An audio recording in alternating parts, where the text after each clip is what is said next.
Hello and welcome to News Libre Sports. Last week, on the previous episode, we discussed about the Europa League final, but today we are focusing on the biggest game in club football, and that is, of course, the UEFA Champions League final, the game that has one, Spurs, who have never qualified for the finals ever in their history, and this is their first ever final, but of course, England's most successful club in European football, Liverpool, they face off in Madrid today at Atletico Madrid's Olympic Metropolitan Stadium, one of the newest stadiums in Spain, but also an opportunity for both sides to walk away with the bragging rights as England's successful team in this season alone. Of course, remember, in the Champions League, there are over 125 games that are played, and so far 124 games have been played, and tonight's game will become the 125th game when the two do face off in tonight's Champions League final. And with me,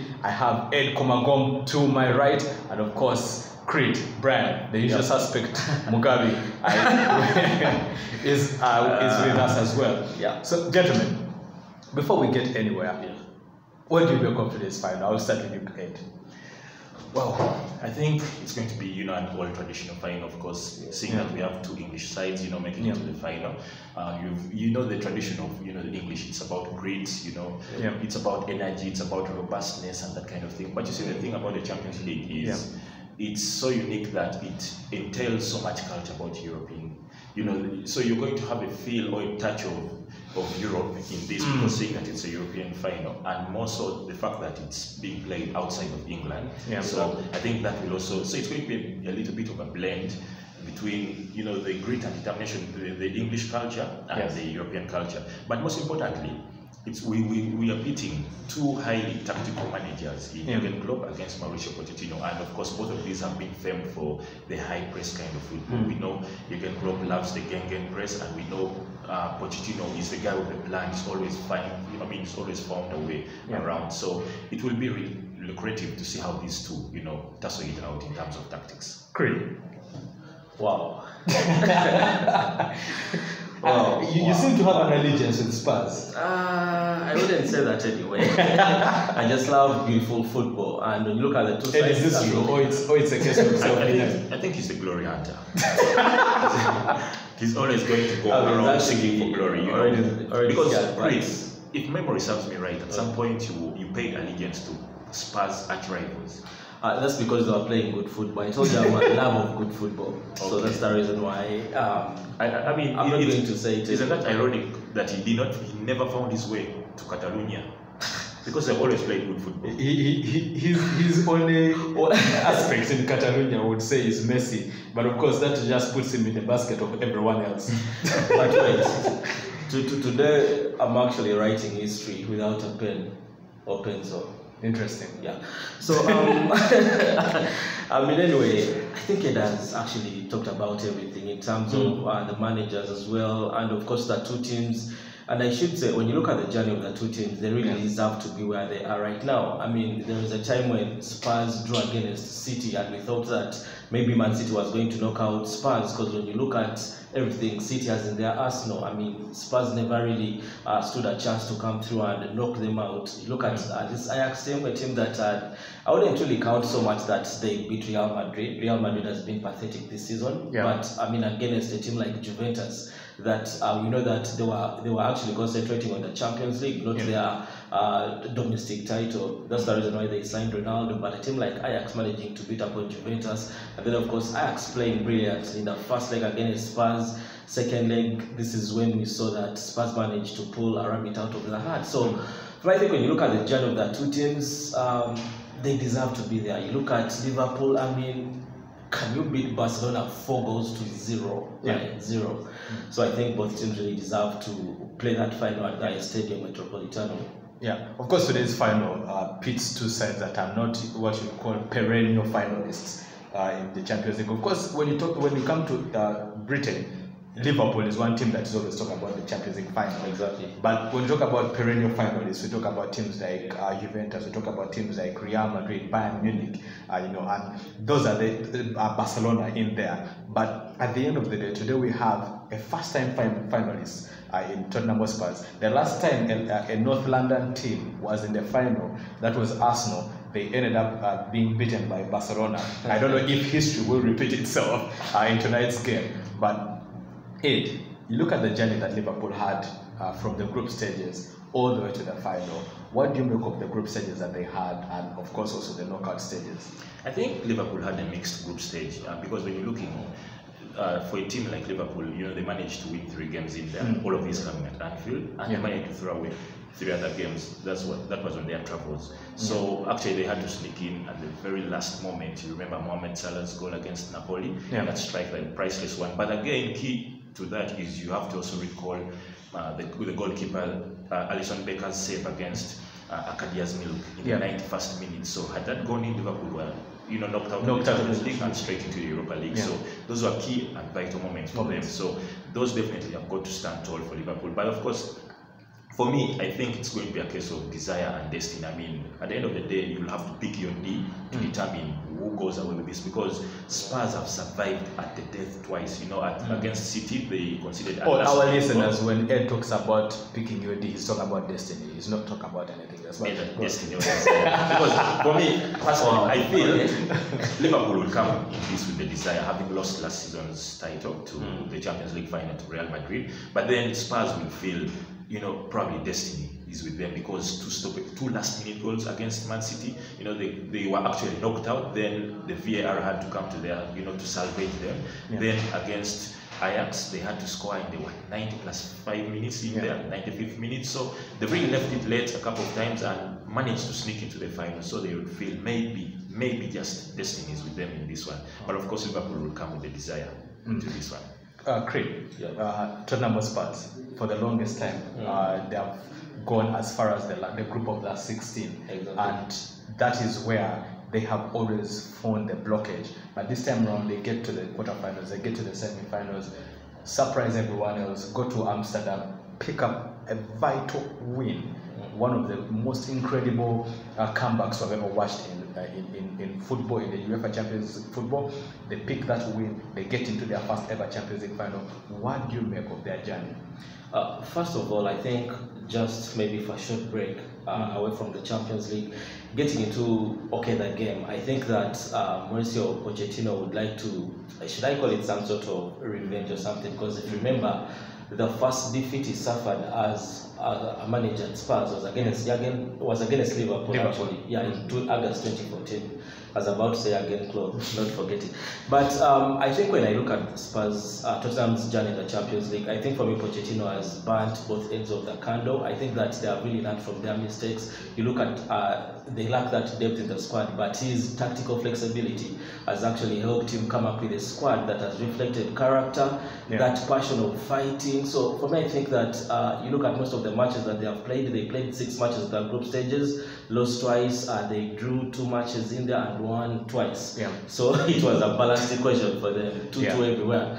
And then they got into the other round, they managed to beat up on a team like Man City. Because to me, I tried to look at this Man City team and this Tottenham's team, and you couldn't really compare the dexterity that Man City possessed at that time against a team like Spurs, because they lack that sort of depth. This is a time when I think it was in the second leg when Harry Kane suffered that injury, getting into playing the stubborn boys from Netherlands. To me, I thought it was also done for Spurs. But we have seen that in the Champions League right now, it's not about the quality that you have. In most cases, not even about the experience that you have. We have seen teams that have thrown that out of the window. We have seen a Liverpool team come through and beat up a Barcelona team that seemed to have picked up a comfortable victory. Can we still talk of Barcelona as a threat because we have known them to be European bottlers over the last 2 seasons? So. This is the thing with the season. Before they jumped into the new season, I mean, Messi promised the fans the Champions League trophy.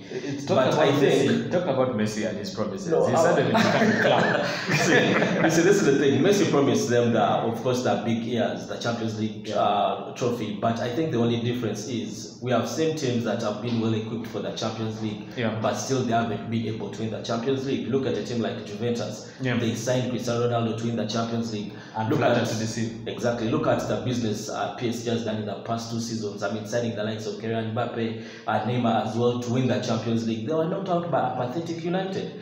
So I think Messi just promised the fans the Champions League, but I think they didn't do much in terms of signing players. That's the reason why we saw that they couldn't go on and win the Champions League. And Messi as a player. You could also talk about how the tactics that they deployed against Liverpool at Anfield being utterly negative tactics, because you have a bunch of players that you can utilize, but then you choose to start players that really may not be able to deliver the goods for you. But to me, we have actually drifted away from the finals, but it's okay.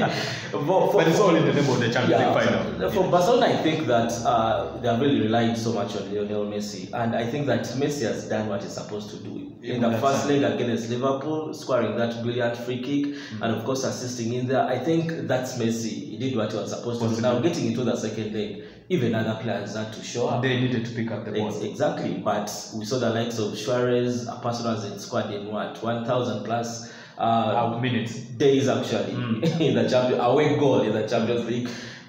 Even other players were really pathetic. You look at a player like Coutinho, he has really failed to fit into that squad. So for me, I think it's typically down to the club. They didn't sign very many players. They were relying so much on Lionel Messi. He is one of the greats when you talk about football, but I mean, we have reached an extent whereby you can't rely on one player to drag you through the deep waters. And the only advantage I've seen about this Spurs team, I mean, you could look at the whole team and they play that collective type of football. You won't single out one person and think that if he's not around, they're not going to show up. We have seen times where Harry Kane has been absent. They've managed to score goals, they've managed to win games. So I think all the players have actually been putting in that sort of collective effort. We have seen the likes of soon step up in there, Lucas Moura as well. We have seen in the midfield, even Sissoko is showing up. So I think they've all been putting in a shift for the team. Okay, gentlemen, a case of loyalties. Do you go and play the fittest players and find the right tactics to use so that you can win the final, or do you go ahead and utilize your big name players who are not fit? Because right now what happens is Liverpool have Roberto Firmino, who apparently was declared fit on Tuesday to be fit to play in the final. Harry Kane declared himself fit last weekend, and we all know that Harry Kane was meant to be out until the end of the season. And so the big question now is, do you go and play Firmino, or do you play Divock Origi, or do you play Harry Kane, or rather, would you rather play that is Heung-min Son alongside Lucas Moura, and probably throw in a certain Llorente in there to get you the goals? So for me, that is one of the biggest questions. For Liverpool, the two other 3 players, that is Mane and Salah, are very fit for the game, but who do they partner them with?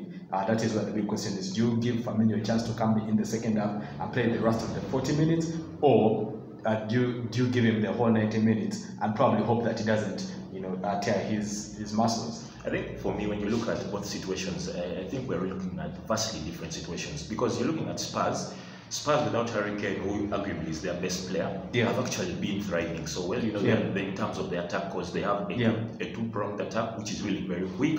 They have built some bit of understanding and chemistry. You're talking about Son Heung-min and Lucas Moura, and these guys, I've talked about their pace and they understand the chemistry. Yes. So clearly they have in one way or another picked teams apart without even Harry Kane. And I think the advantage that they have playing together is that there is not much of Heung-min is the one to score the goals. It's a case of if Lucas Moura is open, pass the ball to him. Exactly. If Heung-min Son is open, give him the ball, and then they will always barrel players. And that's a tactic that is very hard to defend. Yeah, definitely. And most importantly is the work rate they also add to the team, because Harry Kane is not going to give you the work rate. Both these two players give you them. In stark contrast to Liverpool, they had to maneuver through Barcelona in the second leg of the Champions League without 2 of their best players, not because they so much wanted, but because situations dictated that. And thankfully for them, they got the job done. But if Liverpool have their best players in, definitely Firmino slots into that team without a shadow of doubt. So expect to see Firmino in that team because of what he brings to that team in terms of the position when in possession, the options he offers. You know, he's very sly with the ball. With one touch, he can beat so many players. And he's no look goals. Yes, and you know he can play as an auxiliary midfielder when he so desires. So he offers an array of assets to Liverpool. So he will definitely be much needed in that setup. Any different thoughts to this? Well, I think looking at Pochettino's tactics, especially throughout the season, I think that he has played more of a back four when Harry Kane is in the team. And I think if you're going to play a back three playing against Liverpool, I smell a dead dog. So that's the reason why I think that. Please be letting me know that Creed knows how dead dogs smell all the time, but he has to go. But I really think that, of course, Harry Kane, if he's fit, is going to rightfully play in that game. That's the reason why I see that Pochetino will start with a back four, 4-3-2-1, whereby you have Son at least making sure that he gives Trent Arnold a run for his money. Yes. You have players like Eriksson, and I think Eriksson will be drifting in from the right.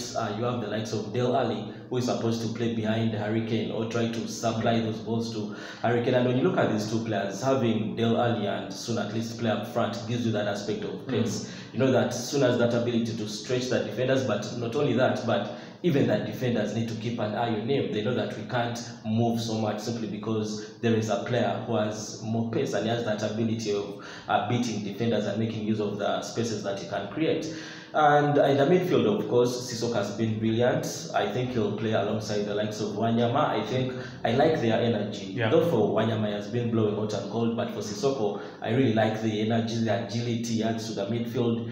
Not only that, but my only worry with this Spurs team is with Trippier. Trippier has really been pathetic, and now he's going to face Sadio Mane. How is he going to play? Is he going to keep on moving up front and playing that sort of poor defending, or is he going to at least make sure that he watches the movement of Sadio Mane?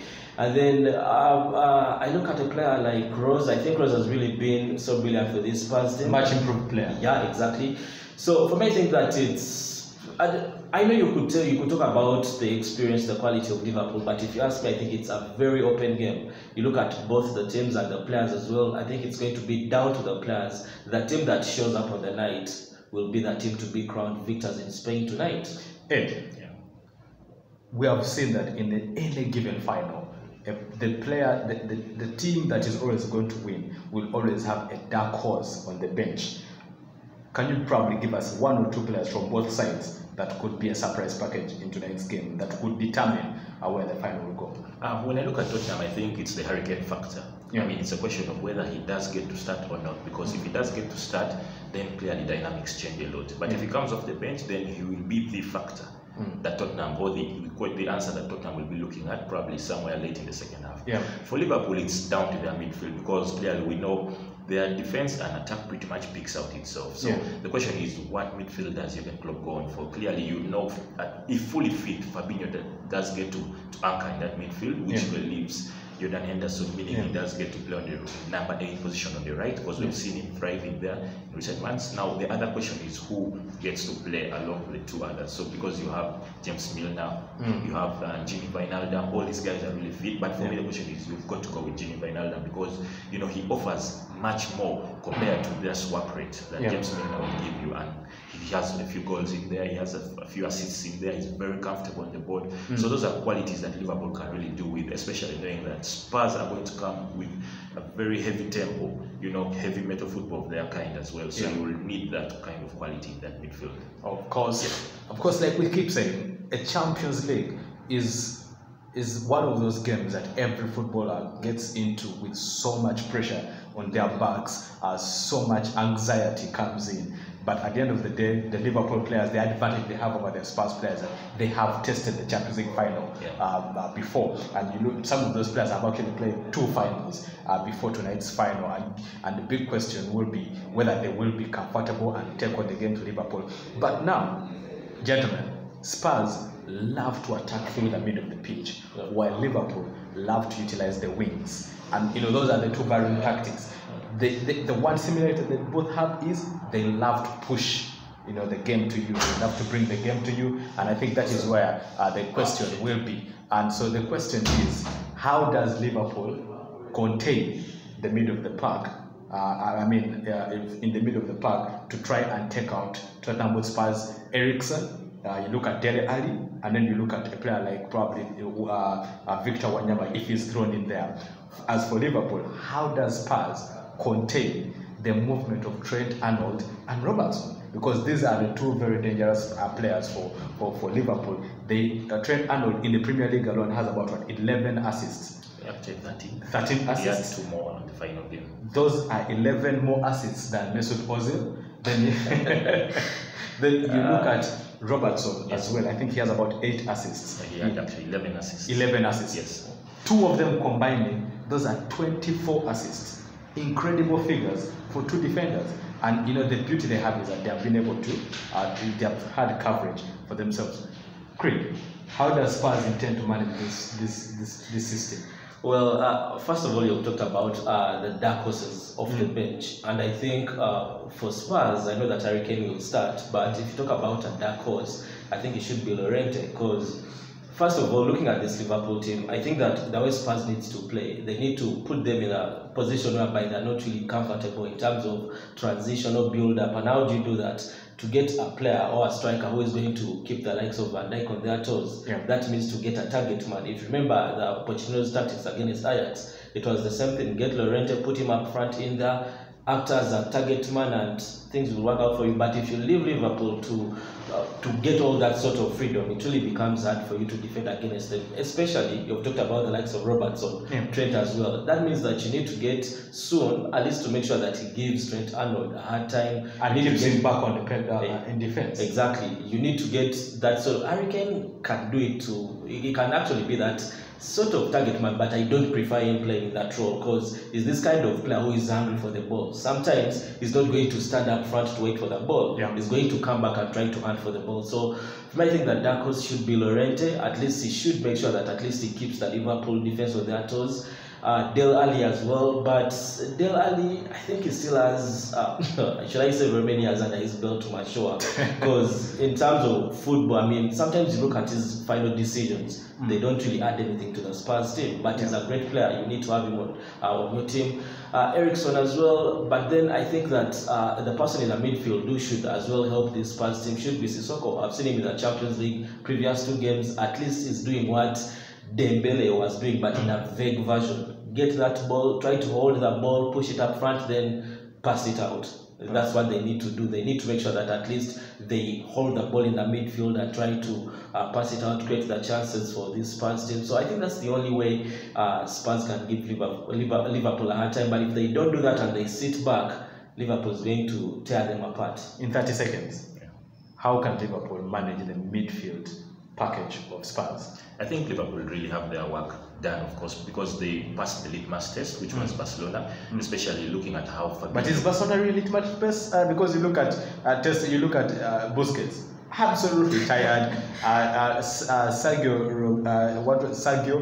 completely looked out of shape. I mean, was Barcelona your litmus test? I'm talking about, their midfield doing their defensive duties. You're looking at how Fabinho conducted himself against one of the very best we've seen, Lionel Messi. So I really think they have a more than suitable candidate to conduct himself in case of against whatever will be thrown against him by Spurs. So be it Son Heung-min, who we think will be playing out wide, or Lucas Moura, who would still think will be playing out wide. That is if Harry Kane does get to start. So it even makes the work much more easier, which means the mantle will be with the fullbacks too. Yes, to go up pitch and provide those assists that we know they can do, but at the same time also do their defensive duties, which we know so they can still do. So it means in that final third area of the pitch centrally, I don't think they will see much activity compared to when they took on Barcelona, where we saw Messi loves operating that whole position. Okay. So with just about a minute for us to be jumping out of here, I'm going to ask these 2 gentlemen to give us the predictions. We'll start with Deadpool to my left. What's your prediction for tonight's game? Spurs winning their first Champions League. I mean, it's the first time they're making it to the Champions League final, but it will be their 5th European final. So I think Spurs will win it 2-1. Yeah. That's my prediction. Of course, when Creed talks about Spurs having been in the European finals before, they were in 1963, they were in the UEFA Cup final, in 1972 as well, in 1974 and 1984. Those were the finals that Spurs were involved in, but they have never won any of those finals. Quite a lot. You know, that's why I told you that today we are writing history. Okay. Without a pen and a paper. Exactly. Okay, to be on the pitch. Ed.